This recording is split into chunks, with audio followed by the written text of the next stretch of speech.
Basın kanunu aslında basın alanını yani gazetecilik alanını düzenleyen bir kanun. İşte kimlerin gazeteci olduğuna, işte gazetecilik yaparken nelere dikkat edilmesi gerektiğine ilişkin aslında bir çerçeve kanun. 5187 sayılı bir kanun. Bu işte en son yapılan kanunda da basın kanununda da değişiklik yapan maddeler var. O anlamda basın kanunu da güncellenmiş oldu birçok maddesi itibariyle. Yani temel olarak basın alanını, gazetecilik alanını düzenleyen kanun diye tanımlamak mümkün. Türkiye'de internet gazeteciliği 1995'te başladı sayılır. İşte ilk internette haber aktarma, haber koyma o yıllarda başladı. Dolayısıyla başlangıcını o yıllara koyarsak yaklaşık işte 27 yıllık bir süre geçmiş durumda ve 27 yıldır da Türkiye'de internet medyası çok gelişti. Hatta basılı gazetelerin neredeyse ömrü sona erdi. Hala daha internet medyası ile ilgili bir tanımlama yoktu. Biz aslında uzun yıllar bu alanın yasal çerçeveye kavuşması, internet medyasında çalışan gazetecilerin de gazeteci olarak kabul edilmesi, yasal çerçeve içinde tanımlanması, basın kartı alabilmesi gerektiğini hep savunduk, savuna geldik. O anlamda bu maddelerin önemli bir kısmını aslında olumlu görüyorum. İyi bir şey oldu. Yani internet medyası açısından aslında sevinçle karşılanması gereken bir gelişme oldu bu. Ne oldu? Bir kere internet medyası bu basın kanunu çerçevesine alındı. Basın kanunu içine alındı. Tanımlanmış oldu. Ayrıca burada çalışan gazeteciler de diğer gazetecilerin yararlandıkları haklardan yararlanabilir hale geldiler. Aslında yasanın bence en büyük şeyi, olumlu tarafı bu. İnternet medyasında ne gibi yenilikler getiriyor? İşte künye bilgisi değil mi? Künye bilgisinin olması gerekiyor. Zaten biz bunu hep savuna geldik. Yani internet medyası sonuçta etik ilkelere de uymak zorunda. Sadece yasal olarak değil ama etik ilkelere de uymak zorunda. Biz etik ilkeleri belirlerken özellikle bunu da talep ediyoruz internet haber sitelerinden. Eğer diyoruz habercilik yapıyorsanız sizin bir künyeniz olmalı. Yani kim sorumludur bu haber sitesinden? Mesela bir itiraz olduğunda kime başvuracağız? İletişim bilgisi olması lazım. Yani arandığında bir muhatap olması lazım.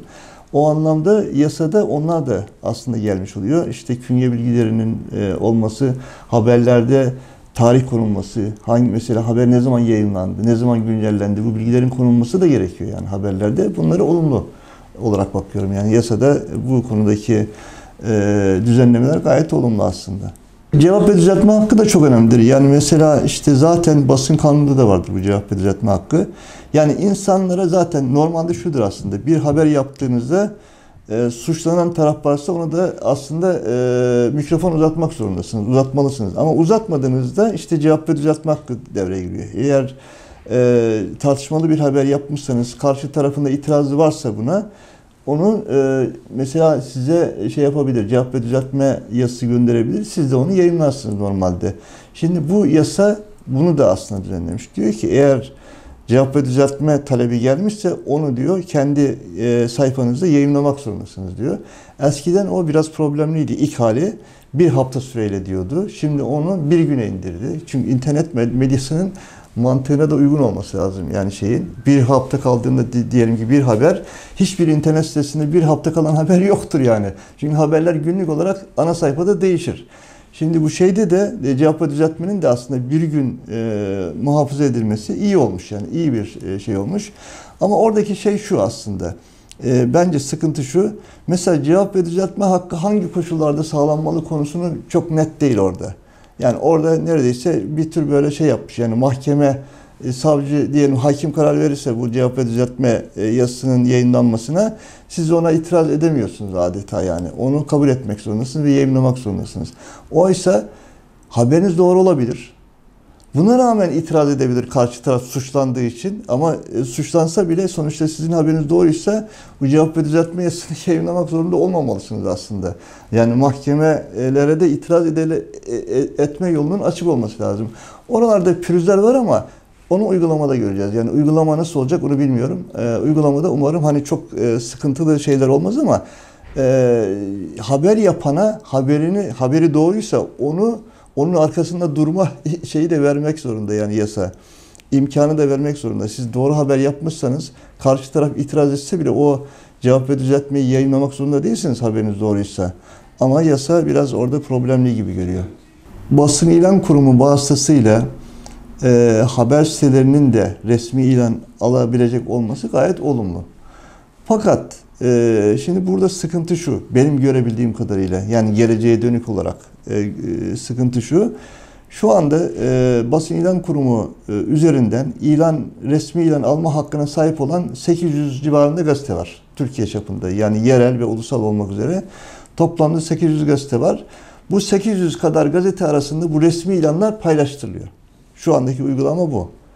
Şimdi Basın İlan Kurumu bu kanunla birlikte Basın İlan Kurumu haber sitelerine de bu resmi ilanlardan verecek. Resmi ilan bunlar da yayınlayacaklar. Şimdi ne oldu? O zaman sizin 800 küsur gazeteye paylaştırdığınız ilan pastası muhtemelen 2800, 3800 bilemiyorum yani sayısını. Toplam sayısı ne olacak yani? Şu anda Türkiye'de haber sitesi olarak faaliyet gösteren ne kadar site var ben bilmiyorum. Bilen var mıdır onu da bilmiyorum.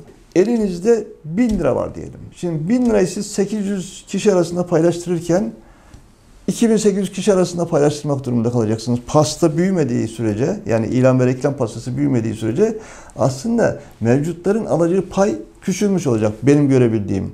Yani şimdi aynı şeyi siz daha çok kişiye pay etmeye kalktığınızda ne olacak? O pasta ister istemez küçülecektir yani. Sıkıntı o. Burada resmi ilan ve reklamları nasıl büyüteceğiz? Soru o bence. Yani madem bu kadar çok mecraya destek verecek Basın İlan Kurumu, peki nasıl verecek bu desteği yani? Yani resmi ilan sınır şeyi belli, kapasitesi belli Türkiye'nin. Bu ilan pastası büyümediği sürece oradan alınacak şey azalmış olacak aslında. Uygulama şu anda mevcut gazeteleri mutlu edecek bir uygulama olmayabilir. Şimdi bu kanunun, bu torba kanunu diyelim, en tartışmalı maddesi 29. madde. O aslında madde yeni bir suç tanımlıyor. Bir tür işte yalan haberi yayma suçu gibi bir suç tanımlıyor.